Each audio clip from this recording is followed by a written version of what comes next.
Hi everyone, it's Gene Calderon here again with another teaching day. Today being Friday, we are going to focus on what we call Philosophy Friday. This is where we take a day and we look at some of the basic arguments between right or wrong, good or bad, and just see what makes sense. And I know a lot of people are not into philosophy. It sounds like a big and boring topic, but honestly, we use it all the time. You cannot think without philosophically and logically and reasonably coming through to a conclusion. And that's what we want to share on our Fridays. So today we want to talk a little bit more about the moral law. We talked about this before, but whenever somebody says that they don't believe in a real right or wrong, you're going to find that that same person is going to be taking back their belief a moment later. They might break their promise to someone, but if you break their promise to them, they might look at you and say, hey, that's not fair. I kept my promise. I kept my end of the bargain. You need to do the same. And if there is no moral law, then there's no such thing as right or wrong. What would be the difference between fair and unfair if there wasn't a moral law in place? I mean, doesn't the argument show us that everyone knows this moral law and is expected to keep it?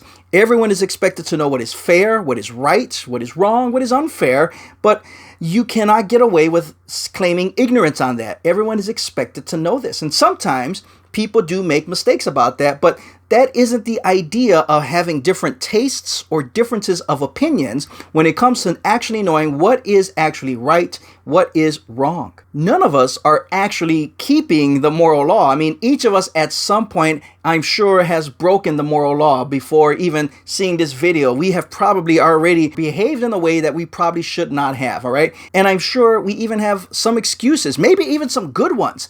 But any excuse is just proof about how deep we believe in the moral law. Because if we didn't believe in decent behavior, why would we make up excuses for not behaving decently?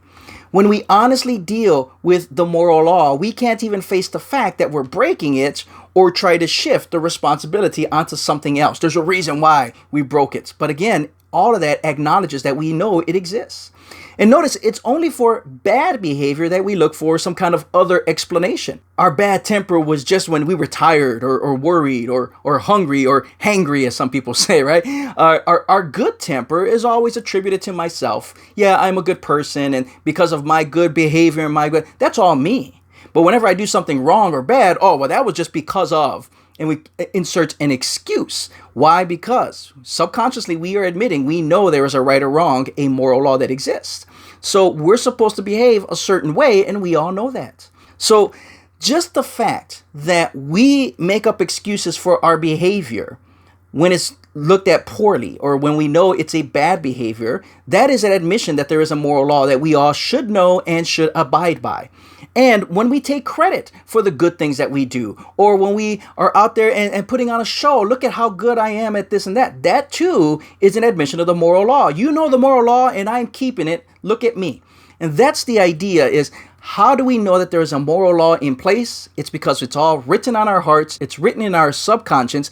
We try to endorse the good things and try to excuse the bad when we commit it, okay? So that is something we need to think about. If there is a moral law, there must be a moral law writer. Where does this moral law come from? It can't come from ourselves because we will change it.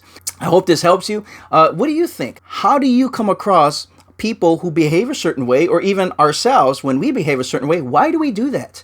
Is it because there is a moral law in our hearts? Is it because of culture? Is it because of preference? Things of that sort. And ultimately, who do we have to answer for that? And for us, I would say it is the moral law based on the moral law writer, who we call God, and one day we will be held accountable to.